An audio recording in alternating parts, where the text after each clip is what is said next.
Hey guys, this is me Kinshuk and you are watching Wealth Wizards. So आप में से बहुत से लोग होंगे जो निफ्टी 50 इंडेक्स फंड या इवन निफ्टी 500 इंडेक्स फंड में इन्वेस्ट करते होंगे। बट इस वीडियो में हम बात करेंगे एक ऐसे इंडेक्स फंड की जिसने पिछले 20 सालों में निफ्टी 50 इंडेक्स फंड से 4 गुना ज़्यादा रिटर्न दिया है। सो ये एक मोमेंटम इंडेक्स फंड है। इसमें आपको इंडेक्स फंड जैसी स्टेबिलिटी और सेफ्टी तो मिलती है, साथ ही साथ एक मोमेंटम फंड जैसे हाई रिटर्न्स भी मिलते हैं। ओके, सो इस वीडियो को एंड तक ज़रूर देखें and this will be very valuable. Also on a side note, अभी आपको ऑडियो और वीडियो क्वालिटी शायद उतनी अच्छी ना दिखे because I am not in my usual setup, तो I am not having my usual webcam. But anyways, hope इस वीडियो से आपको ज़्यादा से ज़्यादा वैल्यू मिले। Okay, and on that note let's get started with the video.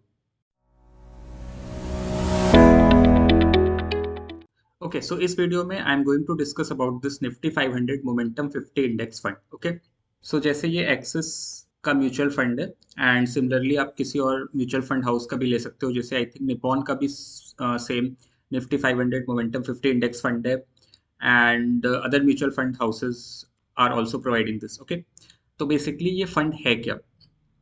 तो अगर आप सिंपली निफ्टी 500 इंडेक्स फंड में इन्वेस्ट करते हो तो वो निफ्टी की 500 कंपनीज में इन्वेस्ट करेंगे। ओके, बट जब हम इसमें मोमेंटम 50 जोड़ देते हैं तो निफ्टी की जो टॉप 500 कंपनीज हैं उनमें से जो 50 कंपनीज में मोमेंटम है, आपका पैसा उसी में इन्वेस्ट होगा and it will be a mix of large, small and mid cap companies. And इसकी रीबैलेंसिंग भी होती है। जैसे आज की डेट में एक लेट से 50 कंपनीज हैं जो अभी मोमेंटम में है, 50 ऐसे स्टॉक्स हैं जो मोमेंटम में हैं, तो इस इंडेक्स फंड में वो 50 कंपनीज लिस्टेड है, राइट? एंड लेट से 3 महीने बाद इसकी रीबैलेंसिंग होती है, तो इन 50 में से हो सकता है कुछ स्टॉक्स ऐसे हों जो अच्छा परफॉर्म ना कर रहे हो, तो उनको रिमूव किया जाएगा एंड कुछ नए स्टॉक्स को ऐड किया जाएगा जो मोमेंटम में है। तो इससे फायदा ये होता है कि every time you are investing in those stocks in those companies which are in momentum. And इसी वजह से इसने कंसिस्टेंटली निफ्टी 50 और निफ्टी 500 इंडेक्स फंड को बीट किया है।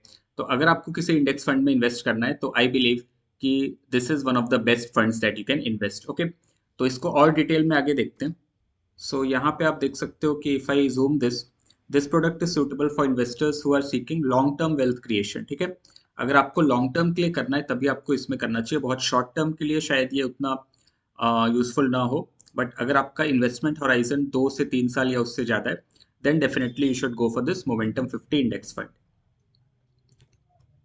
ओके, यहाँ आप देख सकते हो कॉम्पोजिशन की टॉप 10 स्टॉक्स क्या हैं, किसका कितना वेटेज है, एंड इसमें आपको mix of large cap and mid cap देखने को मिलेगा। ओके, यहाँ पे आप टोटल साइज देख सकते हो, तो मोस्टली मिड कैप स्टॉक्स हैं। इसमें 49.2% वेटेज है मिड कैप का, बट ये रेगुलर बेसिस पे इसको रीबैलेंस करते रहते हैं। तो जरूरी नहीं है कि अगर अभी मिड कैप का सबसे ज़्यादा वेटेज है तो गोइंग फॉरवर्ड भी ऐसा ही हो। लेट्स से कि स्मॉल कैप में अगर रैली आती है तो जो म्यूचुअल फंड मैनेजर है they will invest more in small cap companies. तो हमेशा वो 500 जो निफ्टी की टॉप कंपनीज हैं उनमें से जो 50 मोमेंटम में है उन्हीं कंपनीज में वो इन्वेस्ट करेंगे। ओके, एंड यहाँ पे आप देख सकते हो डिवीज लैब, जोमेटो, इनका वेटेज देख सकते हो, साइज देख सकते हो। ठीक है, मैक्रो सेक्टर वेट, तो सेक्टर के हिसाब से किस में आपका पैसा सबसे ज़्यादा इन्वेस्ट हो रहा है, तो अभी कंज्यूमर डिस्क्रिशनरी इसमें 35.1%, then infotech, then health care, इस तरह से this is the diversification. Okay, now the most important thing कि अगर हम इसको कंपेयर करें इसके बेंचमार्क से निफ्टी 500 से, तो अगर आपने 1 अप्रैल 2005 को 1 लाख रुपए इन्वेस्ट किए होते तो 31 दिसंबर 2024 को अगर निफ्टी 500 में इन्वेस्ट किया होता तो आपका टोटल कॉर्पस होता 15,11,000। एंड वहीं अगर आपने 1 लाख रुपए इन्वेस्ट किए होते निफ्टी 500 मोमेंटम 50 में तो आपका टोटल कॉर्पस होता 68,92,000 अप्रॉक्स। तो यहाँ पे आप देख सकते हो कि कितना ज़्यादा डिफरेंस है, राइट? निफ्टी 500 ने 15 टाइम्स रिटर्न दिया है 20 साल में, जबकि निफ्टी 500 मोमेंटम 50 इंडेक्स फंड ने 68.9 टाइम्स रिटर्न दिया है 2005 से लेके 2024 तक। ओके, एंड इसका सी ए जी आर है 14.7% एंड इसका सी ए जी आर है 23.9%। तो ये तो बात हो गई निफ्टी 500 की। अगर आप निफ्टी 50 का भी परफॉर्मेंस देखो लास्ट 20 साल में तो उसने सी ए जी आर दिया है 15.3% का। तो अब आप मुझे बताओ, अगर आपको ये पता ही नहीं होगा कि ऐसा भी कोई फंड एग्जिस्ट करता है, तो आप सिंपली निफ्टी 50 इंडेक्स फंड में इन्वेस्ट करते रहोगे या निफ्टी 500 में, but you are missing out on this extra returns, right. यहाँ पे आप देख सकते हो कि अराउंड 53 लैक्स का डिफरेंस है। इस वाले फंड ने, मोमेंटम 50 फंड ने 53 लाख ज़्यादा आपको रिटर्न बना के दिया है, ओके। सो अगर आपको किसी इंडेक्स फंड में इन्वेस्ट करना है तो definitely you should check out this Nifty 500 momentum 50 index fund, okay. Then यहाँ पे अगर आप परफॉर्मेंस चार्ट देखो, तो इसमें निफ्टी 500 मोमेंटम 50 और निफ्टी 500 को कंपेयर किया गया है। तो let me zoom this a little bit. तो ये जो ब्लैक वाली लाइन है वो निफ्टी 500 है, एंड जो रेड वाली लाइन है वो निफ्टी 500 मोमेंटम 50 है। तो अगर आप देखो कि स्टार्टिंग में मार्च 2005 से अगर आप देखो, तो ये ऑलमोस्ट सेम रेट से ग्रो कर रहा था, बट उसके बाद एक डाइवर्जेंस आपको देखने को मिलेगा। एंड यहाँ से क्लियरली जो मोमेंटम 50 इंडेक्स फंड है उसने आउट परफॉर्म किया है, एंड निफ्टी 500 ने 14.7% रिटर्न, एंड निफ्टी 500 मोमेंटम 50 में 23.9% रिटर्न मिला है on a CAGR basis, okay. Now next अगर हम देखें यहाँ पे CAGR कंपेयर करें, तो अगेन इसने निफ्टी 50, निफ्टी 500 और निफ्टी 500 मोमेंटम 50 को कंपेयर किया है। एंड एक और इन्होंने इंडेक्स लिया है निफ्टी 200 मोमेंटम 30, तो ये भी एक इंडेक्स है जिसमें आप इन्वेस्ट कर सकते हो। तो इसका मतलब हो गया कि निफ्टी की जो टॉप 200 कंपनीज हैं उसमें से 30 कंपनीज सेलेक्ट करते हैं जो मोमेंटम में है, एंड उसका एक बास्केट बनता है, वो हो गया निफ्टी 200 मोमेंटम 30, ओके।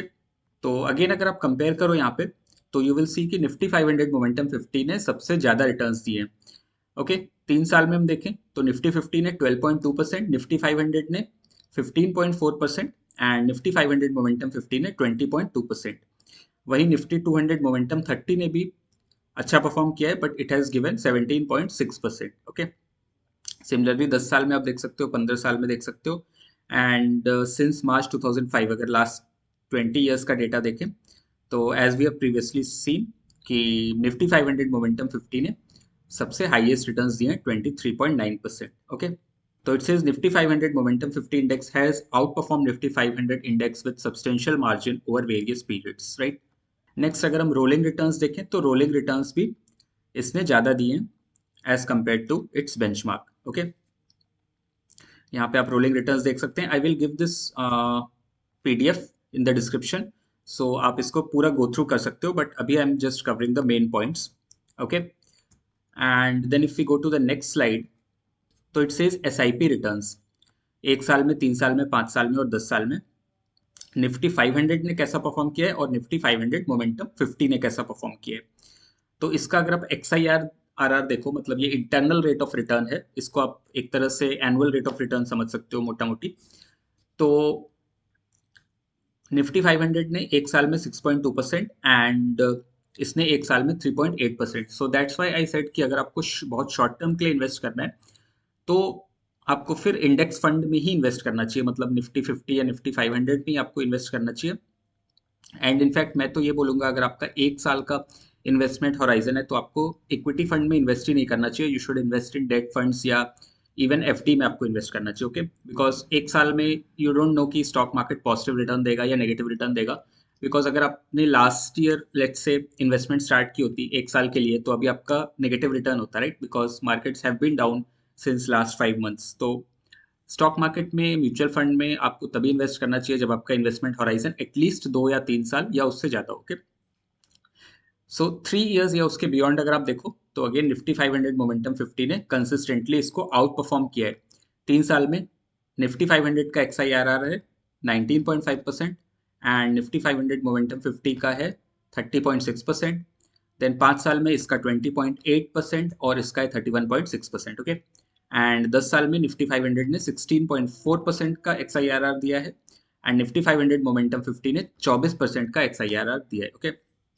एंड अगर आप 12 लाख इन्वेस्ट करते तो 10 साल में ये आपके हो जाते 28 लाख निफ्टी 500 में, और वही 12 लाख अगर आपने इन्वेस्ट किए होते निफ्टी 500 मोमेंटम 50 में, तो उसकी मार्केट वैल्यू होती after 10 years 42,82,000, okay. So I hope अभी आपको क्लियर हो गया होगा कि why you should invest in this Nifty 500 momentum 50 rather than Nifty 500 या निफ्टी 50, ओके। फिर इसके बाद अगर हम कैलेंडर ईयर रिटर्न्स देखें, तो इट सेज कि Nifty 500 momentum 50 has out performed in 13 out of 19 calendar year performances. मतलब अगर ये 2006 से हम डेटा देखें तो 19 कैलेंडर ईयर में से 13 कैलेंडर ईयर में जो मोमेंटम 50 का इंडेक्स फंड है उसने निफ्टी 500 को आउट परफॉर्म किया है। Okay, so let me zoom this a little bit. तो ये वाली जो रेड लाइन है वो आपको दे रही है निफ्टी 500 मोमेंटम 50 का रिटर्न, एंड जो ग्रे लाइन है वो निफ्टी 500 की लाइन है। तो जैसे आप 2006 में देखोगे कि निफ्टी 500 ने आपको 36.2% रिटर्न दिया, जबकि निफ्टी 500 मोमेंटम 50 ने आपको 60.3% का रिटर्न दिया।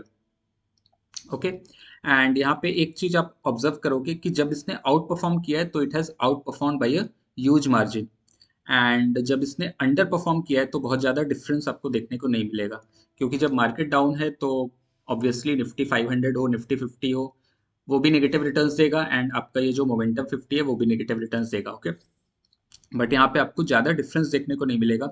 जैसे 2008 जो one of the biggest market crashes था ड्यू टू फाइनेंशियल क्राइसिस, उसमें -56.5% रिटर्न निफ्टी 500 ने दिया, जबकि निफ्टी 500 मोमेंटम 50 ने -64.2% का रिटर्न दिया। ओके, बट जब भी ये मार्केट आउट परफॉर्म करेगा तो यू विल सी कि in most of the cases Nifty 500 momentum 50 will give better returns, because इसमें हम ऑलरेडी वैसे ही स्टॉक्स आइडेंटिफाई कर रहे हैं जो मोमेंटम में हैं। ओके, एंड उनमें हम इन्वेस्ट कर रहे हैं, so obviously returns will be way higher. Okay, so then some key takeaways अगर हम देखें तो Nifty 500 momentum 50 has outperformed Nifty 50, Nifty 500 and Nifty 200 momentum 30 with substantial margin. Okay, so it aims to offer exposure to India's top 50 momentum stocks across size and sectors. This helps eliminate the need to take cap size specific exposures to momentum strategy. इसमें आपको ये भी दिमाग नहीं लगाना है कि मुझे स्मॉल कैप में करना है, मिड कैप में करना है, लार्ज कैप में करना है। तो सिंपली जो भी 50 टॉप 50 मोमेंटम स्टॉक्स होंगे उनमें आपका पैसा इन्वेस्ट होगा, whether it is large cap, mid cap or small cap. Okay, yeah, so this brings us to the end of this video. Hope ये वीडियो आपको अच्छा लगा, एंड इसको लाइक करें, शेयर करें, कमेंट करें, subscribe to my channel wealth Wizards.